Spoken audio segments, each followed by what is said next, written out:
In July of 1996, the Colton family rented a cottage on the Texas Gulf Coast for their summer vacation. They checked in on a Saturday afternoon. By Sunday morning, they were gone. No sign of a struggle. The house was locked from the inside. Their belongings were left behind. Wallets, shoes, even the father's car keys sitting neatly on the counter. For 27 years, no one has been able to answer the same question. What happened inside the locked beach house?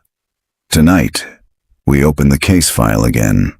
If you're drawn to stories of unsolved mysteries and chilling disappearances, don't forget to subscribe. The ocean was calm that night, unnervingly so. Neighbors along Windward Lane, a narrow strip of rental cottages edging the dunes, recalled later how the air felt heavy, as though the Gulf itself was holding its breath.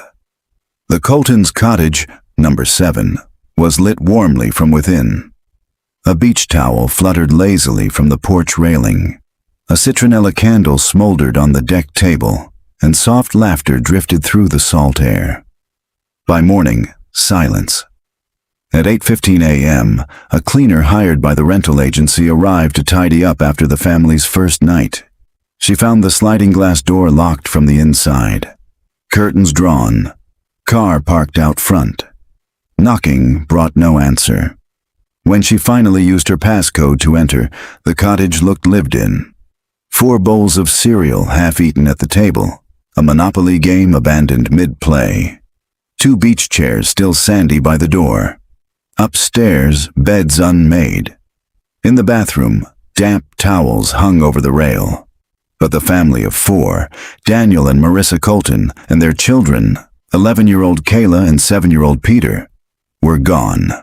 No footprints leading away in the sand. No sign of forced entry. Nothing but absence, locked behind glass. The case would consume investigators, splinter neighbors, and haunt a town that preferred its shadows buried. And 27 years later, it would all come rushing back. The year the Coltons vanished, Abby Weaver was 14 years old. She had been the one, standing barefoot in the wet sand that morning, watching as police cars crawled onto Windward Lane. She remembered how surreal it looked.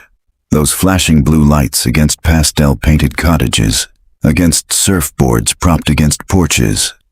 Now, decades later, she was returning.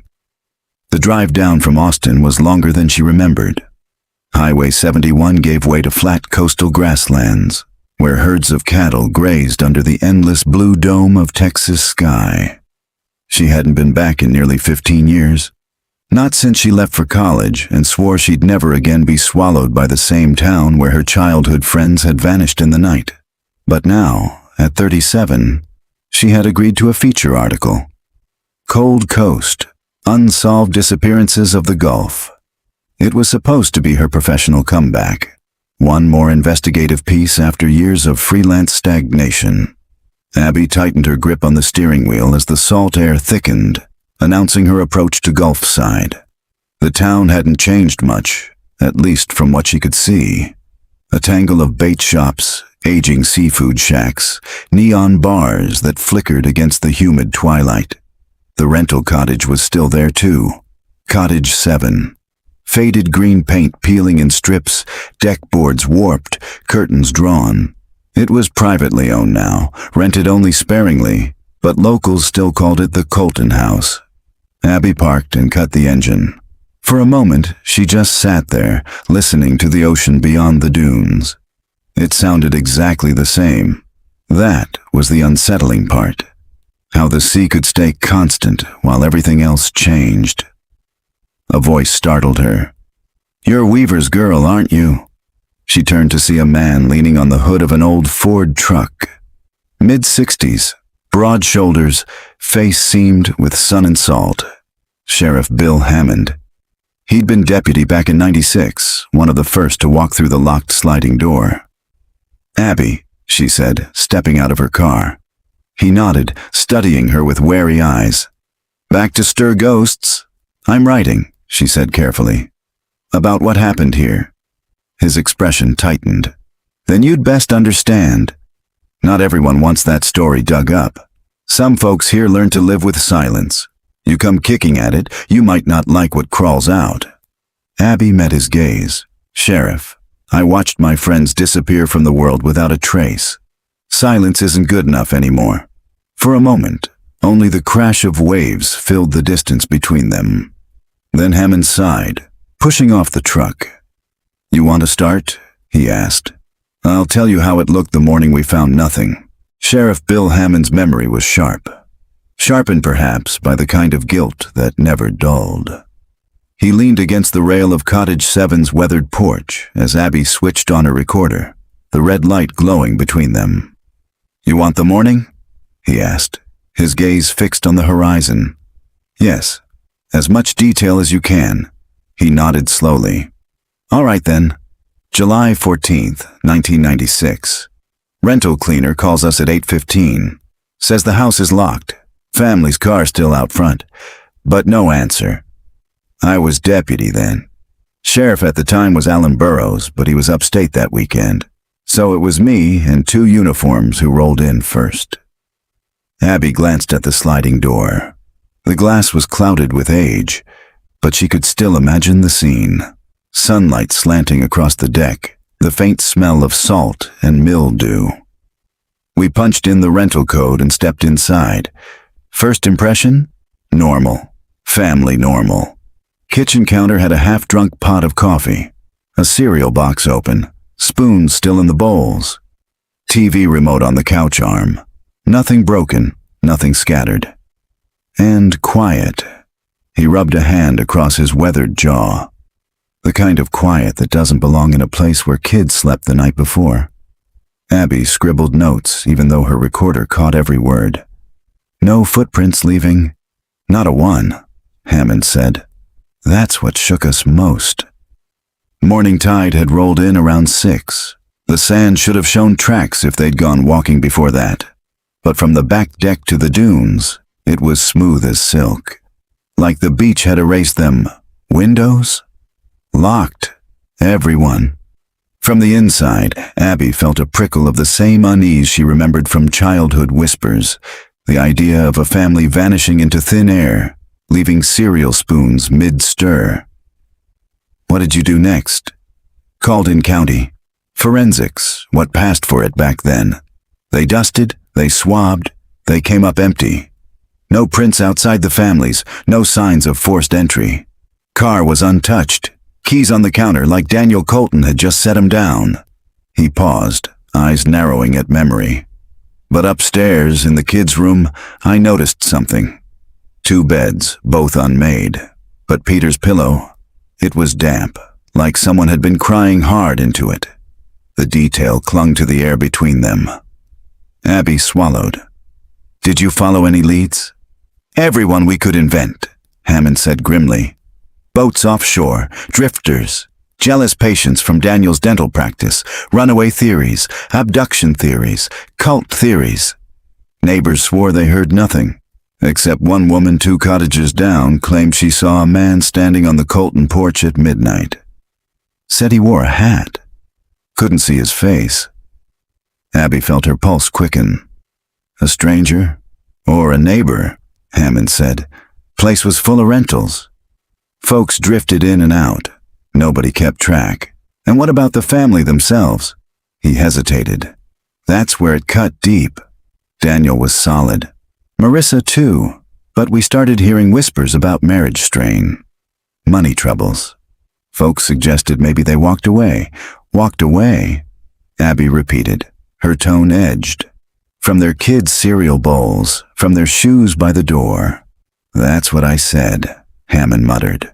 But 27 years changes how people remember. Some will tell you they knew the Coltons weren't happy. Some will swear they saw bruises, arguments. Truth is, none of us knew what went on inside Abby let silence stretch. The gulls screamed overhead. Finally, Hammond pushed off the railing. I'll tell you what does haunt me. She looked up. That sliding glass door, he said softly. Locked from the inside. That's not how you leave a house. That's how you close a trap. Abby felt the chill run through her. As Hammond walked back toward his truck, She stood staring at the cottage. The sea breeze pressed against the curtains inside, making them ripple faintly as if the house still breathed. For the first time in years, she wondered whether the Coltons had ever left the beach house at all. Abby's notebook was already half filled with Hammond's words, but she knew she couldn't lean on one voice, not even his. Memory was fragile. Stories shifted depending on who told them. To rebuild the Coltons last night, she'd need more voices, the ones that had stayed quiet for decades. She began with the obvious place, the Sand Gull Diner. It had always been Gulfside's center of gossip, a squat building with peeling turquoise paint, red vinyl booths, and the faint smell of fried shrimp soaked into the walls. The waitress still wore her hair piled high in a messy bun, though now it was streaked with gray. Abby recognized her instantly. "Missy?" she asked cautiously, sliding onto a stool at the counter. The woman turned, squinted, and then her eyes widened. "Well, I'll be, little Abby Weaver. Haven't seen you since, God, since you were what, high school?" "Something like that," Abby managed to smile. "I'm writing about the Coltons." Missy's smile faltered, but she poured coffee anyway. "Thought that storm had blown itself out years ago." "Not for everyone," Abby said softly. "Not for me." Missy set the mug down with a clink. "What do you want to know?" "Do you remember them?" "Sure. Came in here the night they checked in, Saturday. Ordered burgers, kids got milkshakes. They looked normal, maybe tired from the drive. I remember the little boy dropped his straw, and the dad laughed, said, 'Vacation rules.' 3-second rules extended to 10. Everyone laughed." She hesitated, frowning. "They didn't look like people about to vanish?" "Did you see anyone talking to them? Anyone watching?" Missy shook her head. "Place was crowded. Summer always is." "But," she stopped. "But?" Her eyes flicked to the corner booth by the window. There was a man there that night. Alone. Ate a slice of pie. Never looked up once. Except when the Coltons walked out. Then he followed them with his eyes. All the way to the door, Abby's pen stilled. "Did you recognize him?" "No. Never saw him before. Never after Missy's lips pressed tight. I told police back then. Don't think they ever found him." Abby thanked her, left a tip, and stepped back into the humid night air. The surf boomed in the distance, steady as a drumbeat. A stranger watching the Coltons, shadowing them with his eyes. It was too thin to build on, but it was something. She decided to visit another name that had come up in her research, Frank Dillard. He had been the rental agent in '96, managing all of Windward Lane's cottages. Rumor was he still lived in town, though he'd retired years ago. Frank's house was a weathered bungalow on the edge of the marsh. He opened the door shirtless, belly sagging, eyes watery with drink. When Abby introduced herself and her purpose, he almost slammed the door in her face. "Not interested." "Mr. Dillard, please. You were the last person to hand the Coltons their keys." His hand froze on the door frame. He stared at her, then stepped aside reluctantly. The house smelled of mildew and old liquor. "I gave them the code," he said flatly, sinking into a recliner. "That's all." Family came in late afternoon, signed the forms, smiled polite. "Nothing unusual. You didn't notice anything odd? Anyone hanging around the cottages?" His eyes flicked to hers, then away. "I noticed cops crawling all over my properties for weeks after. Tourists canceling left and right. Do you know how much money I lost that summer?" "It wasn't about money," Abby said sharply. "Everything's about money," he muttered. Then, after a pause, "You want to know the truth? That house should have never been rented. Place always felt wrong. Locks sticking, doors swelling, lights flickering. I used to joke it didn't want tenants." Should have listened. Abby's skin prickled. "Are you saying the house itself?" "I'm saying," he cut in, "that people come to the coast thinking they can leave their problems behind. But this place, it keeps them, holds them in the walls." She left unsettled. It was half-drunken rambling, maybe, but it clung to her as she drove back toward the cottage. The sun had dipped below the horizon, sky bleeding orange into violet. Abby pulled over near the dunes and killed the engine. She needed air. The beach stretched empty, a sheet of silver under the rising moon. She walked toward the water, shoes in hand, letting the surf lap her ankles. Somewhere out there, beyond the black horizon, the gulf hid its secrets. She thought of Peter's damp pillow, of Missy's stranger in the diner, of Frank's muttering about walls that hold things. And for the first time since she was 14, Abby felt the terrifying possibility settle into her chest. Maybe the Coltons had never left the cottage alive. The Gulfside police station still looked the way it had in Abby's memory. A low brick building with a flag that snapped listlessly in the humid air. The faint smell of diesel from the shrimp boats drifting through the open door. Sheriff Hammond had arranged for her to access parts of the old Colton file. She'd expected resistance, maybe stonewalling. Instead, the box sat waiting for her in a cramped conference room, its lid warped, the cardboard stained with water along the bottom. Inside, reports yellowed with age, Polaroid photographs clipped to incident summaries, witness statements typed on crackling onion skin paper. She slipped on gloves. The past deserved careful hands.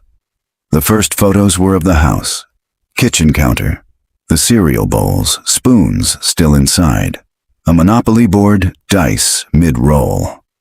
Upstairs, unmade beds, a stuffed rabbit half hanging off the edge of Peter's mattress. Abby closed her eyes, feeling the weight of that frozen moment. When she opened them, she reached for the incident logs.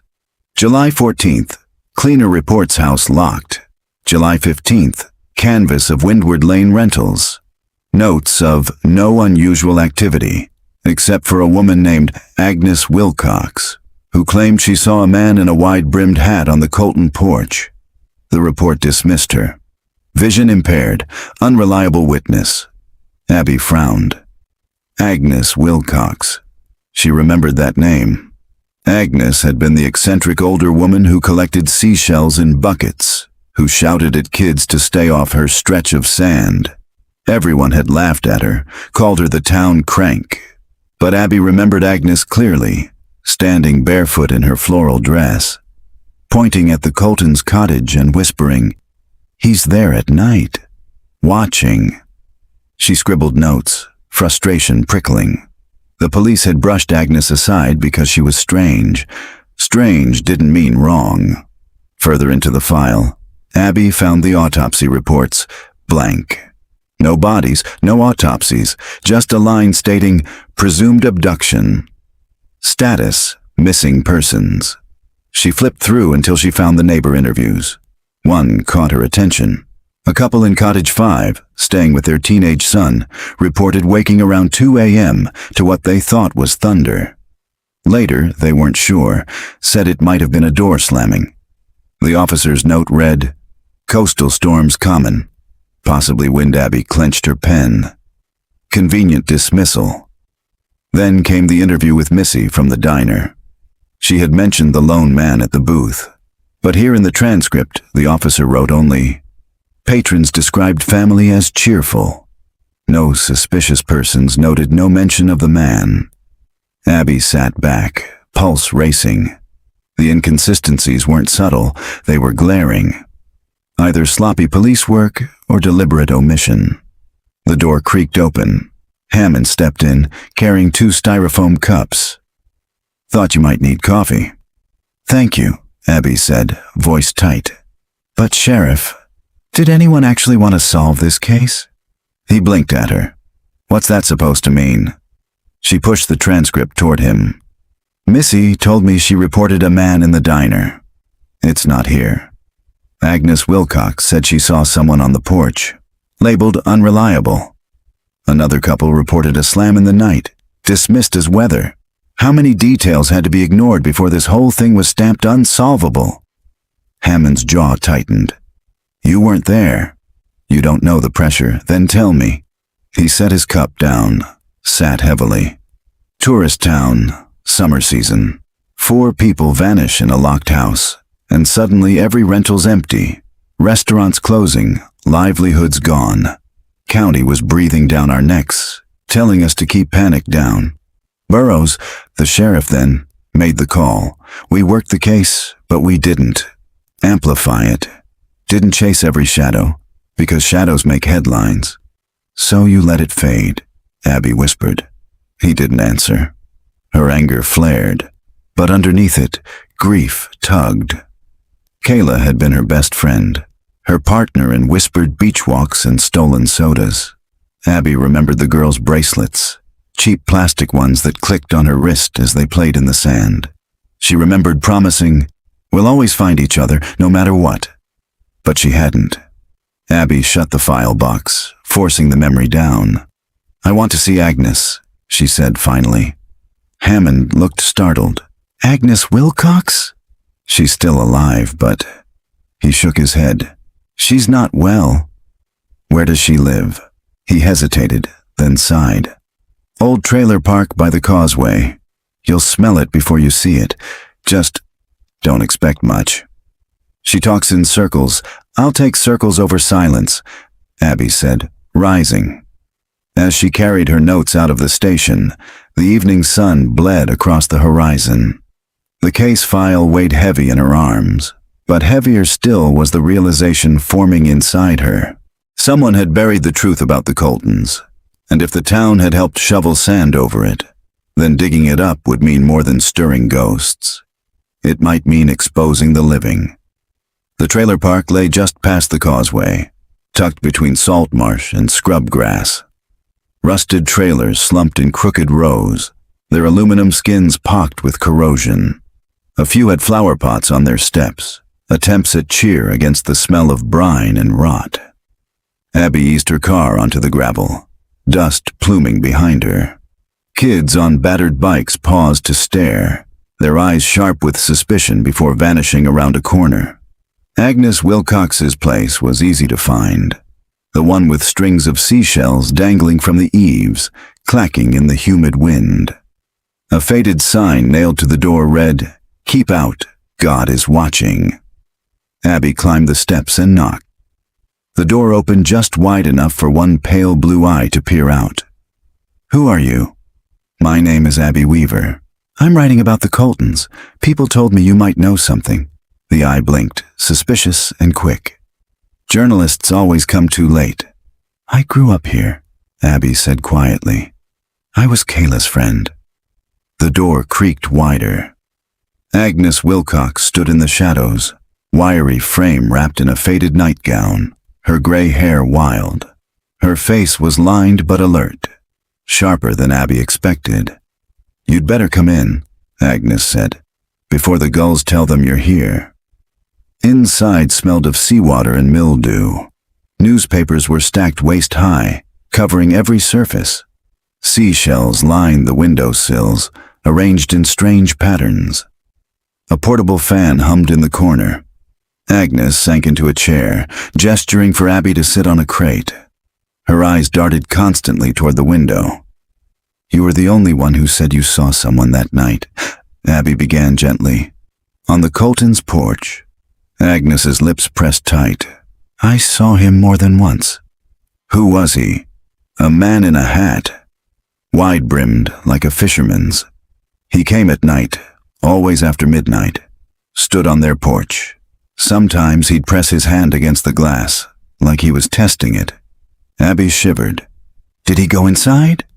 Agnes nodded slowly. "The last night he went in." Abby's pen scratched frantically.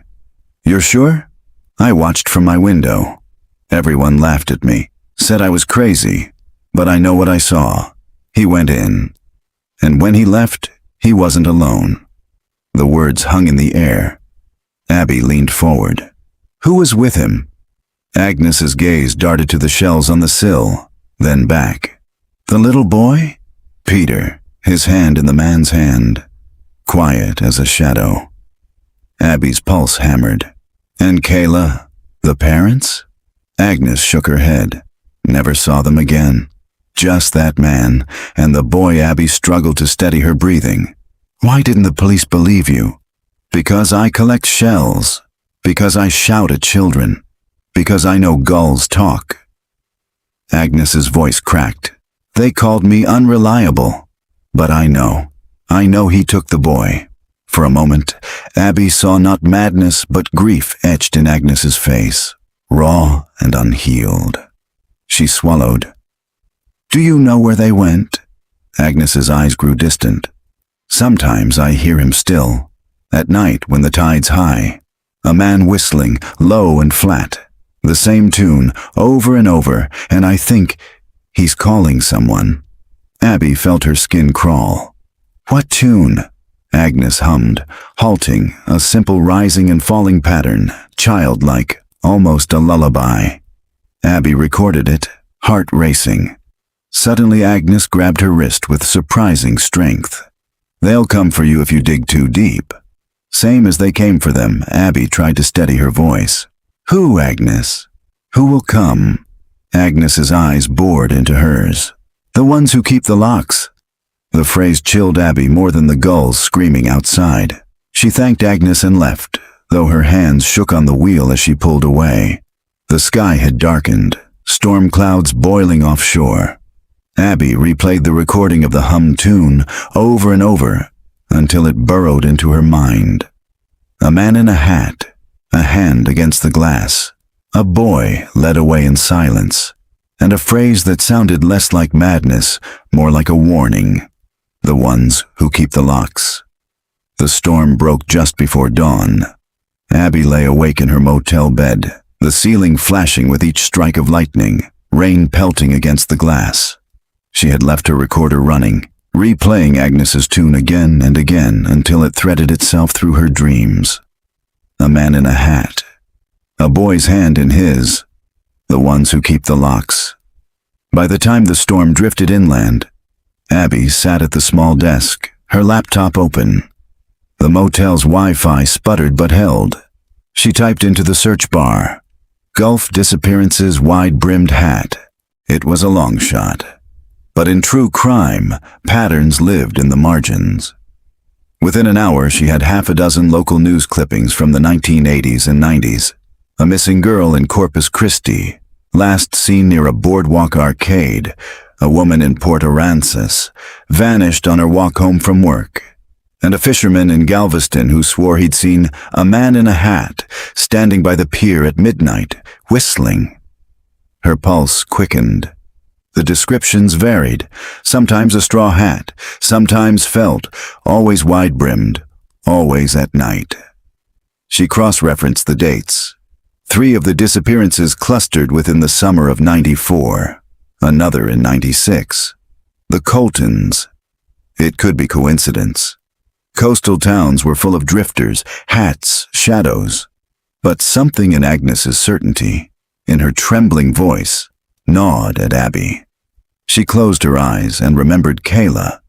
11 years old, hair always tangled from the wind, bracelets jangling as she leaned close to whisper secrets. If we ever get lost, we'll leave signs. We'll find each other again. Kayla had said it one evening as they built sand castles, their mothers watching from folding chairs. Abby remembered laughing, carving clumsy arrows into the sand with a stick, pointing toward the dunes. Now, decades later, the memory stabbed her.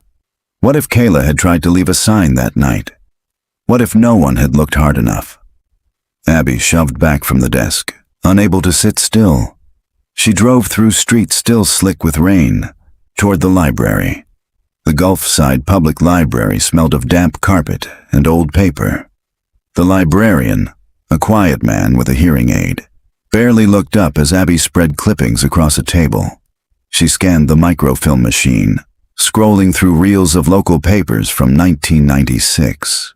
There, on page 6 of the Coastal Times, she found it. A small column headlined, Unconfirmed Report. Stranger sighted near cottages. The description was vague. A tall man in a broad hat. It mentioned Agnes by name, then undercut her testimony with quotes from neighbors calling her eccentric. Abby's throat tightened. Agnes had been telling the truth, and they'd buried her under ridicule. She copied the article, slid it into her folder. As she packed up, the librarian shuffled over, his eyes flicking toward her stack. "Researching the Coltons?" "Yes," Abby said carefully. He hesitated. "I remember that night. My brother was on the volunteer search party.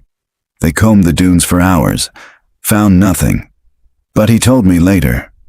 He lowered his voice. He swore he heard whistling. Faint, over the wind, Abby's skin prickled. "What kind of whistling?" "A tune," the man said, childlike. Up and down, like a lullaby. The same one Agnes had hummed. Abby left the library shaken. It wasn't just Agnes. Others had heard it too. She drove toward the cottage, needing to see it in daylight.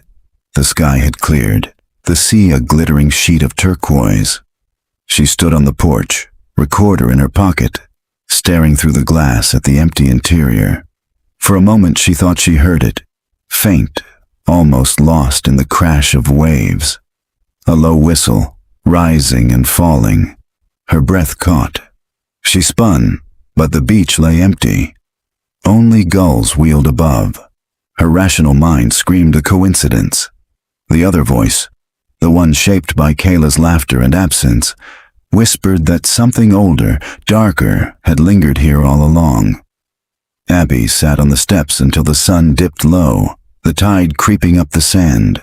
She pressed the recorder to her lips, whispering the words Kayla had once told her. "If we ever get lost, we'll leave signs. We'll find each other again." The recorder blinked red. The wind swallowed her voice, and the ocean kept its secrets. The tip came from the librarian, slipped into Abby's hand on her way out. A name scrawled on a yellowed scrap of paper. "Jonas Bell, docks at Miller's Pier. Ask about the Hat Man." The name had the weight of a warning, not a suggestion. Miller's Pier jutted crooked into the Gulf, its planks warped, its pilings thick with barnacles. By late afternoon the boats had returned, gulls screaming overhead as fishermen hauled coolers of shrimp and snapper onto the dock. Jonas Bell stood apart from the others, his back to the crowd. He was a wiry man in his 70s, skin seamed like driftwood, hair white under a salt-stained cap. His boat, if it could still be called that, was a weather-beaten skiff with peeling paint and nets piled like a nest. Abby approached cautiously. "Mr. Bell?" He turned, eyes pale blue and startlingly clear. They flicked over her notebook, her recorder, her posture, and he gave a short, humorless laugh. "You're the one chasing ghosts." "I'm chasing answers," Abby said. "Same thing," he muttered, but he didn't walk away. "I was told you might know something about a man in a hat. Seen near the cottages in '96, maybe before." Jonas studied her for a long moment. Then he motioned to the skiff. "Get in." The boat smelled of brine and old rope. Jonas pushed off with one sure motion, and the skiff drifted into the choppy water. The pier fell behind until it was just a line against the horizon. Abby gripped the bench, unsettled. "Why out here?" "Because gulls don't listen at sea," Jonas said. He pulled a flask from his coat, took a swig, and wiped his mouth. "You want to know about the Hat Man?" Folks make jokes, call it a story told to scare children. But stories come from somewhere. Abby steadied her recorder between them. "Where does this one come from?" Jonas's eyes fixed on the horizon. "First time I heard him was '72. I was a deckhand, running nets at midnight, heard whistling through the fog. Thought it was another boat. But when the fog cleared, nothing. Just a man standing knee-deep in the surf, hat shadowing his face." Watching, a chill slid through Abby. "What did you do?" "I pulled anchor and got the hell out. Next day, girl was missing from a motel 2 miles downshore. Did you tell anyone?" Jonas barked a laugh. "Fishermen don't tell police stories about shadows. They laugh you off, say you've been drinking." So I kept my mouth shut. Abby leaned forward. "But you kept seeing him." Jonas's jaw clenched. Off and on. Always at night. Always whistling. I'd see him on beaches, piers, even once out at sea. And every time someone disappeared soon after Abby's pulse quickened. Who is he? A drifter. A predator. Jonas shook his head. He's not just a man. Or if he was once, he isn't now. He doesn't age, doesn't change. Always the same hat, the same shadowed face. You think Agnes Wilcox was crazy? She wasn't. She saw him too. That's why she never left her window. The skiff rocked, the gulf swelling beneath them. Abby gripped the bench tighter. I saw him near Windward Lane the week the Coltons vanished, Jonas said quietly. Midnight, standing at the edge of the dunes, whistling. I knew what it meant, but I didn't warn them. Didn't want to be laughed at again. And then, they were gone. His voice cracked. I carry that. The only sound was the slap of waves against the hull. Abby's recorder blinked red, capturing every word, but she felt as if she were sliding into a place beyond journalism, into myth, into nightmare. Jonas leaned closer, his eyes fierce. If you're digging into this, you'd better understand something. He doesn't just take people. He takes them through locks. Doors that shut from the inside, windows that don't open, places that should keep you safe. That's how you know it's him. Abby's skin prickled. The ones who keep the locks. She whispered, Why? Jonas looked away. Maybe he's a man who learned how to slip through cracks. Maybe he's something older, something the sea spits up when it's hungry. Doesn't matter. What matters is he doesn't stop. You don't catch him. You just pray he doesn't notice you. The horizon had gone blood red with sunset. Jonas turned the skiff back toward shore, his silence final. Abby stared into the darkening water, her mind a storm of questions. The man in the hat wasn't just a figure in Agnes's imagination. Others had seen him, others had heard the whistle. And if Jonas was right, the Coltons' locked house hadn't been protection at all. It had been the perfect doorway. July 13th, 1996. The Coltons' last evening. The house glowed with lamplight against the rising dark, its windows rectangles of gold in the salt, heavy air. Inside, laughter mingled with the crash of waves. Linda Colton stood at the stove, stirring a pot of spaghetti, her hair frizzed from humidity. She hummed under her breath, pleased to see her children sprawled on the rug in the living room. Kayla, bracelets clattering on her wrist, was pressing paper money into Peter's hand. They were halfway through a Monopoly game, the board crooked, dice skittering dangerously close to the floorboards. David Colton leaned against the door frame, beer in hand, his shirt damp from the day's fishing excursion. He looked tired, but content. This was why they'd rented the beach house, to step away from the grind of Houston, to watch their children be children a little longer. "Dinner in 10, Linda called. "Kayla's cheating," Peter said with mock outrage. "Am not." Kayla's grin was wide, full of a missing tooth charm. "I'm just winning." David chuckled and ruffled her hair as he passed. "That's my girl." Outside, the last sun bled into the horizon. The dunes loomed as silhouettes, grasses bowing in the onshore wind. Somewhere, faint and nearly lost beneath the surf, a whistle threaded the night. Neither Linda nor David noticed it at first. But Peter paused, dice in hand. "Mom?" he asked. "Who's that whistling?" Linda frowned, spoon in midair. "I don't hear anything, honey." But Peter did. He turned toward the window, his small face intent, as though the tune belonged to him alone. Later, after dinner, the family gathered on the porch. The air was thick with heat, lightning bugs blinking in the scrub. David smoked. Linda sipped a glass of wine. Kayla leaned against the railing, whispering with Peter about what they'd do tomorrow. Swim until their fingers wrinkled, collect shells, maybe convince Dad to rent kayaks. When the children were finally ushered to bed, Linda switched on the porch light.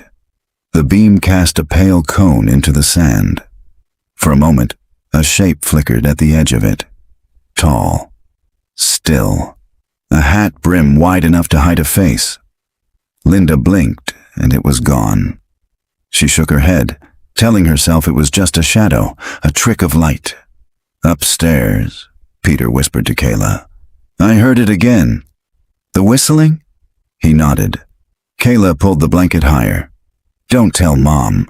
She'll say you imagined it. I didn't. Then it's just somebody on the beach, Kayla said, though she shivered. We're safe inside. It's locked. She reached for his hand under the covers, their fingers twining. Downstairs, David locked the front door. Click. The sound echoed too loud in the still house. The night deepened. Waves boomed. The whistle came again, closer now, weaving through the rush of surf and wind. A lullaby of rising and falling notes, simple, insistent. Kayla dreamed of sandcastles and arrows carved in the tide. Peter dreamed of footsteps in the hallway. At 2:13 a.m., a door clicked open. The Monopoly board lay on the rug where they had left it, dice frozen mid-roll. The pot of spaghetti sat crusted on the stove, and by sunrise, the beach house was silent, locked from the inside. Abby laid the photocopies across the sheriff's desk like cards in a losing hand. The clipping from 1996 naming Agnes Wilcox, the Corpus Christi disappearance. The whistled lullaby transcribed in her notebook. Her recorder, its light blinking red, ready to play Jonas Bell's gravelly voice describing a man who slipped through locked doors. Sheriff Hammond rubbed his temples as though she'd dumped salt into an open wound. Jesus, Weaver. It's not Jesus, Abby snapped. It's a man in a hat. And people have been whispering about him for decades while your department let it rot in a file box. He shot her a glare, but she saw the flicker of shame behind it. You think I don't know he dropped the ball? Half the men on that case are dead now. Burroughs had a heart attack 10 years ago. Others retired. It's me left holding the bag, and you want me to chase shadows at my age? They're not shadows. They're patterns. She pushed the notes closer. Agnes saw him. Jonas saw him. A librarian's brother heard the whistle. And your own files confirm unconfirmed sightings. You tell me that's nothing. Hammond's chair creaked as he leaned back. His badge gleamed dully under the fluorescent light, but the man himself looked older than he had in the diner. His skin sagged, eyes ringed with fatigue. I used to think Agnes was crazy, he admitted. But if you line up everything you've got, maybe she wasn't. Maybe Jonas wasn't either. Maybe we all just didn't want to see it. Abby's pen tapped against her notebook. Then let's see it now. Reopen the case officially. Interview people again. Dig through those old leads with fresh eyes. You owe the Coltons that much. The sheriff's silence stretched. Finally, he exhaled, long and slow. You don't understand what you're asking. This town survived that summer by forgetting. People built businesses, raised kids, buried their fear. You dig all this up, you'll rip scabs off wounds that never healed. And if there's something real behind it... His voice trailed off. Abby leaned forward. If there's something real, then ignoring it means more families like the Coltons. Is that what you want on your conscience? His jaw tightened. Look, she said softer. I was 11 when Kayla disappeared. She was my best friend. Every night for years I thought she might come back, that maybe she'd knock on my window. I grew up on that hope, Sheriff. And I'm telling you, this isn't just about the past. It's about now. For the first time. Hammond's gaze softened, like he saw the child behind the journalist. He rubbed his chin. What do you want from me? Access, Abby said without hesitation. Full access to your archives, any evidence still in storage, and cooperation. If I find something, you back me up. Hammond shook his head slowly. You don't know how dangerous this could be. I'm already in it, Abby said. Too deep to stop now. He studied her, then finally reached for his keys. He unlocked a drawer, pulled out a battered metal file box, and slid it across the desk. Unofficially, I never gave you this. Inside's what we pulled from the house. Photos, fingerprints, things that didn't make it into the reports. Abby's breath caught. She opened the lid. Inside lay envelopes brittle with age. Polaroids of the Monopoly board, the spaghetti pot, the locked door. Fingerprint cards.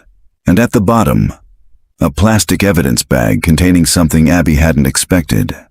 A scrap of cloth, blue, with a white trim. Her throat tightened.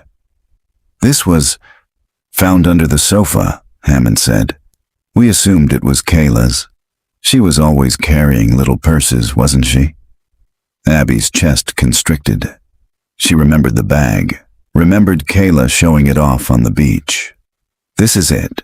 She called it her lucky bag. She never went anywhere without it. Hammond looked weary. We tested it. No blood, no hair, nothing. Just fabric. But it proves she was in that room, Abby whispered. He gave her a pointed look. Nobody doubted that. She slipped the photograph of the bag into her folder, pulse hammering. First the cottage, then Reed Carraway's office, and now this. The bag, or its twin, kept circling back like a signal. She stood, her voice steadier than she felt. Then we start with the bag. Hammond frowned. Start what? Finding out how it moved from that locked house to Reed Carraway's shelf 24 years later. The sheriff didn't answer, but Abby saw in his eyes that the question rattled him as much as it rattled her. The junkyard looked different in daylight. Less sinister, more mundane. Rows of rusted frames, grease-streaked mechanics in coveralls, the smell of oil and hot metal. But Abby's stomach still knotted as she pulled through the gates. Dean Lom, the owner, was behind the counter again. He brightened when he saw her. Back so soon? Didn't scare you off the first time, huh? I'm looking for Reed Carraway, Abby said. Dean's smile faltered. Reed's off today. Why? I'd like to ask him some questions. About an item I believe was in his office. She kept her voice neutral. Dean scratched the back of his neck. Reed's private. Doesn't like strangers poking around. What kind of item? Abby laid her recorder on the counter, its light blinking. A blue handbag. Child-sized. Found on his shelf. Ring any bells? Dean's eyes widened just slightly before he masked it with a shrug. Lots of junk in that office. Could have been his daughter's. Reed doesn't have a daughter, Abby said calmly. Dean looked caught, then recovered. Maybe a niece. I don't keep track of his family. Abby leaned closer. Then tell me about his family. Dean shifted, uncomfortable. He grew up around here. His old man worked docks, odd jobs. Mom left early. Not much else, Abby pressed. And his uncle? Charlie Carnes? Dean's expression froze. The name had landed like a stone dropped in still water. Where'd you hear that? Abby didn't answer. Dean glanced around as if the walls might be listening. His voice dropped. That's nothing to do with Reed. You're barking up the wrong tree. Then why did Agnes Wilcox say the Coltons were taken by the ones who keep the locks? Why did Jonas Bell swear he saw a man in a hat at the dunes that same week? And why does Kayla Colton's handbag keep turning up in Reed's possession? Her voice sharpened. That's not coincidence, Mr. Lom. That's connection. Dean's jaw worked. Finally, he muttered, Reed's uncle was trouble. Everyone knew it. Big man, mean streak, always drifting from town to town. People said he lived off women. Odd jobs. Folks whispered he was dangerous. But nobody ever proved anything. Where is he now? Dean shook his head. Haven't seen him in years. Some say he died. Others say he's still around, just knows how to vanish. Reed doesn't talk about him. Does Reed wear hats? Abby asked. Dean blinked at her. Sometimes. Ball caps, fishing hats. What's that got to do with anything? Abby didn't answer. She gathered her folder, recorder still blinking, and walked back toward her car. Halfway across the lot, She noticed a figure watching her from the far edge of the yard. Reed Carraway. He leaned against a stack of crushed cars, arms crossed, expression unreadable. A wide-brimmed hat shadowed his face. Abby froze. The air seemed to thicken. Then Reed tipped the brim in a mock salute, turned, and disappeared into the maze of wreckage. Her recorder caught only the faintest sound over the hum of machinery. A low, rising whistle. The same tune Agnes had hummed. The same tune Jonas had heard through fog. Abby's heart pounded. The man in the hat wasn't just a story. He was flesh and blood. And he had noticed her. Abby left the junkyard with her hands gripping the steering wheel so tightly her knuckles whitened. She told herself not to look back. But in the mirror, she swore she saw movement near the rusted heaps. A figure lingering at the edge of the lot, a shadow in a wide hat. She pressed harder on the gas. Back at the motel, she spread her notes across the bed like protective charms. Agnes's testimony, Jonas's story, the sheriff's evidence box. In the center, she placed the photograph of the handbag. The one Hammond had said came from under the sofa. But she couldn't stop seeing Reed tipping his hat, that faint whistle bleeding through the noise of machinery. The door rattled suddenly. Abby jerked upright, heart hammering. A knock followed, slow and deliberate. She crossed the room on shaking legs. "Who is it?" "Housekeeping," a woman's voice replied. Abby peered through the peephole. A maid in uniform, holding a stack of towels. She exhaled in shaky relief, opened the door, and took them with a muttered thanks. But when she turned back, a folded slip of paper lay on the carpet just inside the threshold. She hadn't seen the woman drop it. Her throat dried as she picked it up. 6 words, scrawled in uneven block letters. "You're looking in the wrong place. No signature, no explanation." She checked the parking lot from the window, empty except for her car and a few others. The maid was gone. Her pulse thundered. Someone had been in her room long enough to leave this. Someone close enough to know what she was doing. By evening, she couldn't stay still. She drove the coastline, eyes darting to every dune and boardwalk, half expecting to glimpse him. Hat brim, shadowed face, whistling low. Every silhouette became him. Every stretch of beach seemed to echo with the tune Agnes had hummed. When darkness fell, she returned to Windward Lane. The Coltons' cottage loomed at the end of the road, pale in the moonlight, shutters sealed like a closed eye. She parked, left the engine idling, and stared. That was when she saw it. A figure standing at the edge of the dunes, facing the house. Tall, still, a hat brim wide enough to hide a face. Her hand fumbled for the recorder. She pressed it to the glass, whispering, "I see him. He's here." The figure didn't move, but faintly, carried on the wind, the whistle began, low, rising, falling. The same lullaby. Abby's skin crawled. She forced herself to blink, to look away for just a second. When she looked back, the dunes were empty. Gone. The cottage, locked and silent, seemed to exhale. Abby stayed until the whistle faded from her ears, until only the crash of waves remained. Then she drove back, shaken, recorder still blinking red. For the first time since she had started digging, she wasn't sure if she was documenting the truth, or being pulled into the same nightmare that had swallowed the Coltons. The storm rolled back in just before midnight. Thunder cracked over Gulfside, and the waves churned white against the pilings of Windward Lane. Abby sat in her car at the edge of the road, headlights off, recorder balanced in her palm. "This is Abby Weaver," she whispered, voice trembling. "July 13th, 2020. 24 years since the Coltons vanished from this house. I'm going inside." The cottage loomed, shutters closed, pale paint streaked with salt. The police tape had long since rotted away. Only the heavy padlock on the front door remained, scarred with rust. Her keychain clicked. Hammond's file box had contained an old duplicate, marked evidence only. She hadn't asked permission. She couldn't. The key turned with a groan. The door opened onto stale air. She stepped inside. The living room looked frozen in time. The Monopoly board still lay on the rug, dice mid-roll.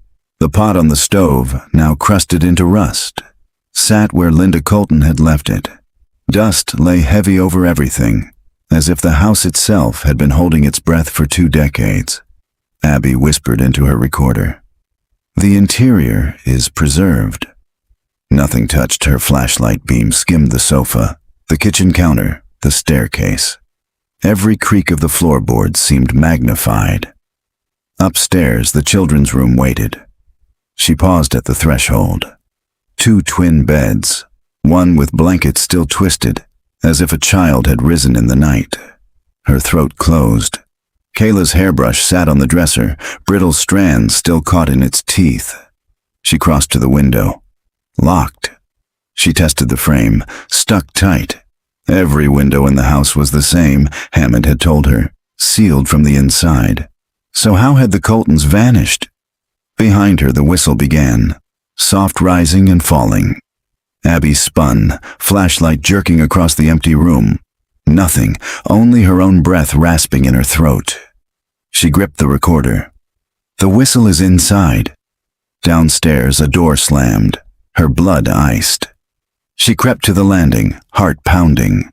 The living room lay in darkness, but in the beam of her flashlight, a figure stood by the front door. Tall, still, a hat brim wide enough to hide a face. Reed, or the Hat Man. "Who are you?" Abby demanded, though her voice broke. The figure didn't move. The whistle continued, low and endless, filling the house. Abby raised the recorder. Why the Coltons? Why the locked doors?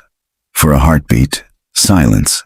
Then a voice, not loud, not soft, but flat, as if spoken from a great distance. "Locks are invitations."